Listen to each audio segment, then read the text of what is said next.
Kabilang si Marikina 1st District Representative Marcy Chodoro sa mga binanggit na mag-asawang Diskaya na binigyan umano nila ng kickback mula sa flood control projects. At kaugnay po niyan, makakapanayan natin Congressman Marcy Chodoro. Kong, good morning. Good morning.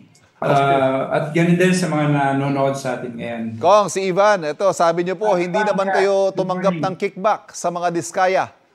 Ano ho kayang motibo? Bakit kayo pinangalanan sa affidavit nila? Una, hindi totoo yun. Nakakabigla at nakakagulat nga.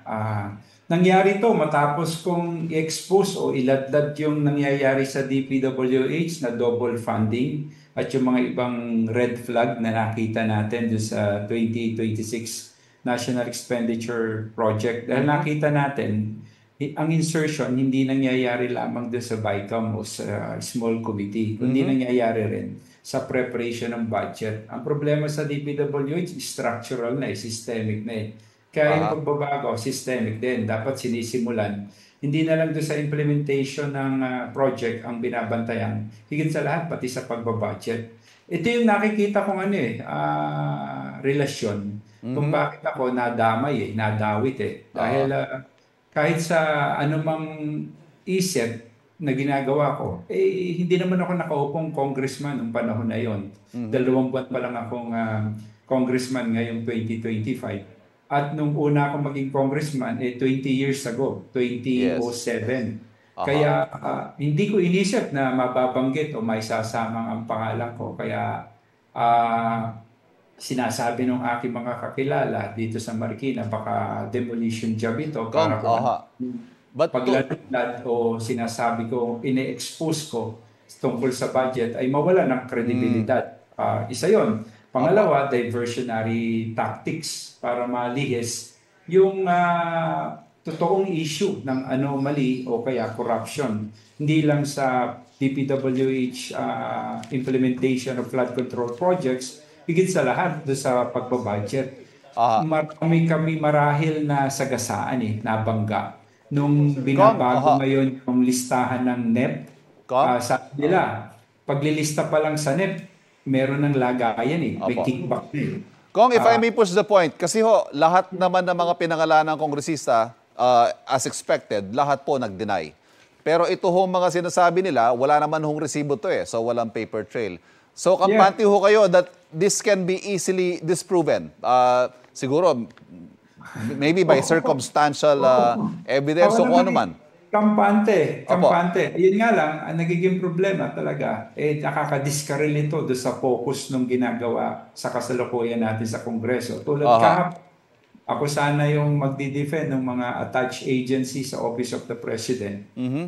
Naghahanda na kami para sa depensa nga sa plenaryo. Biglang lumabas tong issue to. Miski nga si Congressman Roman Romulo, nakita ko, nabigla rin Hindi lang basta nabigla, nainis siya Nainis. Ako naman, nung una, tumatawa-tawa dahil siniisip ko, bakit masasama pangalan ko? Baka hindi totoo. Pero nung makita ko yung Senate Blue Ribbon Committee hearing, sabi ko, totoo nga pala. Kaya nga nagpapakuha ako ngayon, Ivan, ng kopya nung journal ng Blue Ribbon Committee dahil baka meron at tingin ko meron talaga na legal implication yung ginawa ng mga Diskaya kahapon dahil nagbigay sila ng false testimony in a legislative hearing. Perjury yun dahil under oath yung kanilang mga paglalahad sa Senate Blue Ribbon. Yes. Sabi niyo Kong, yung DPWH projects na na-award sa mga Diskaya before 2022 pa. Sa distrito nyo lang ba ito o sa buong Marikina? Sa buong Marikina, hindi naman sa distrito ko lang ito.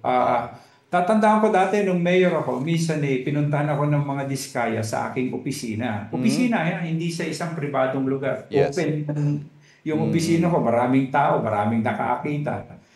Dahil nga, gusto nila makakuha ng kontratang lokal sa GU sa Marikina. Pero hindi natuloy yun, wala naman nangyari dahil nga ang feedback namin, may mga project sila na hindi agarang natatapos. Dahil ng project dapat natatapos sa tamang panahon para pinapakinabangan ng mga tao. Otherwise, nakikita natin ngayon, yung mga DPWH project, multi-year ang pagpopondo. Ito nga rin yung kino-question ko nga sa Marikina dahil may mga project ang DPWH na multi-year na hindi napapakinabangan, lalo na kung flood control ito. Apektado yung ating ekonomiya, yung kaligtasan ng mga kababayan natin. At ako nga sinasabi ko, Ivan, paulit-ulit talaga dapat ang pagpaplano ayon doon sa data na available data-driven talaga sa Marikina, meron kaming master plan ng drainage, kaya nitong huling pagbaha napansin marahil na marami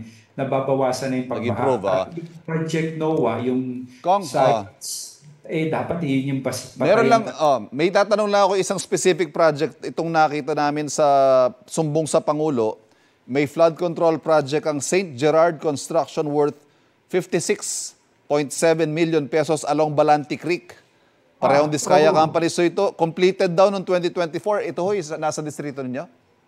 Ito yung pinuna ko. Ito yung sinabi ko na dapat hindi na mapondohan ulit dahil, Ivan, ang totoo, pag tinignan mo ang 2026 National Expenditure Program, yung completed project ng St. Gerald na yan sa Balanti Creek. Binabudgetan ulit? Budgetan ulit ng 100 million. Yun ang tinutulang ko. Yun yung niladlad natin na katotohanan at sinasabi ko na dapat i-realign ditong budget na to sa sumulong highway drainage. Kasi yun yung mas malaking drainage na dapat matapos. Ito nga yung sinasabi kong baka relasyon kung bakit ako binalikan ngayon Binabalikan ako at dinadamay at dinadawit sa mga kalokohang ito. Ay, ako nga yung nagladlad kalokohan na yun hindi ko binabanggit dati yung contractor kung sino doon sa Balante Creek dahil factual lang naman tayo. Ayoko nung parang nag-aakusa tayo. Sinasabi ko lang na hindi dapat ponduhan ulit yung Balante Creek ng 100 million dahil tapos na yung proyekto, matagal na. Ang tanong, sino ho nagsingit? Ayun nga ang tingin ko, nung aking tinanong sa DBM, sabi ng DBM ay hindi naman sila ang naghahanda ng listahan, kundi agency-initiated, Ivan. Ibig sabihin, sino yung agency na yon? DPWH. Kaya nga nakikita ko nga, ang problema ko ngayon, nagmula, dulot, nung niladlad ko, sinabi ko yung double funding sa Balante Creek. May mga interview pa ako noon. Pero sabi ko nga, maaaring tip of the iceberg lang yun Dahil Marikina lang yun. Maliit akong distrito. Napakaliit na distrito Marikina. Ang budget ko sa flood control na nakuha sa DPWH, napakaliit kumpara sa ibang distrito dito sa Marikina o sa ibang lugar na halos 4 na doble. Yes, Kong. Thank you very much sa pagpapaunlak sa amin. Pasensya na wala na tayong oras. But you made your point clear. Maraming salamat po. Makapagpaliwanag. Mabuhay ka, Ivan. Mabuhay kayo. Nakausap po natin Marikina 1st District Representative Barcy Chodoro. Kapuso, huwag magpapahuli sa latest news and updates. Maging una ka sa balita at mag-subscribe sa YouTube channel ng GMA Integrated News.